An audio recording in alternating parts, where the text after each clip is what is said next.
Genesis 11. Now the whole world had one language, and a common speech. As men moved eastward, they found a plain in Shinar, and settled there. They said to each other, "Come, let's make bricks and bake them thoroughly." They used brick instead of stone, and tar for mortar. Then they said, "Come, let's build ourselves a city, with a tower that reaches to the heavens, so that we may make a name for ourselves, and not be scattered over the face of the whole earth." But the Lord came down to see the city and the tower that the men were building. The Lord said, "If as one people, speaking the same language, they have begun to do this, then nothing they plan to do will be impossible for them. Come, let's go down and confuse their language, so they will not understand each other."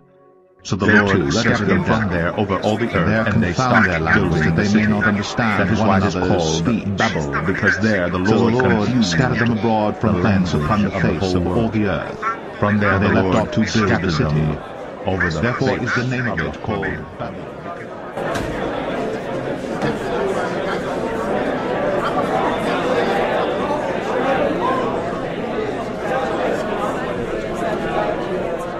The Gospel according to John, chapter 1. In the beginning was the Word, and the Word was with God, and the Word was God. He was with God in the beginning. Through him all things were made. Without him nothing was made that has been made. In him was life, and that life was the light of men. The light shines in the darkness, but the darkness has not understood it.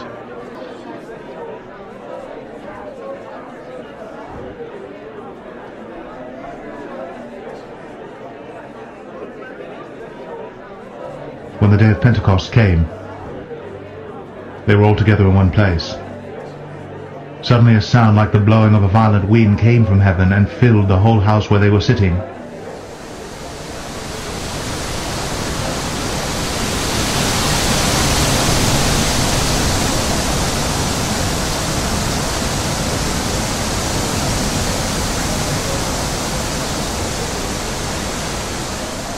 They saw what seemed to be tongues of fire that separated and came to rest on each of them.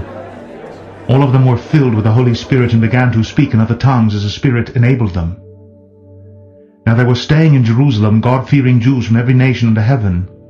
When they heard this sound, a crowd came together in bewilderment, because each one heard them speaking in his own language. Utterly amazed, they asked, "Are not all these men who are speaking Galileans? Then how is it that each of us hears them in his own native language?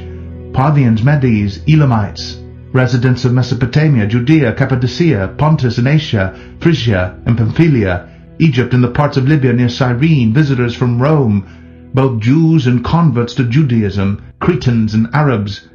We hear them declaring the wonders of God in our own tongues." Amazed and perplexed, they asked one another, "What does this mean?"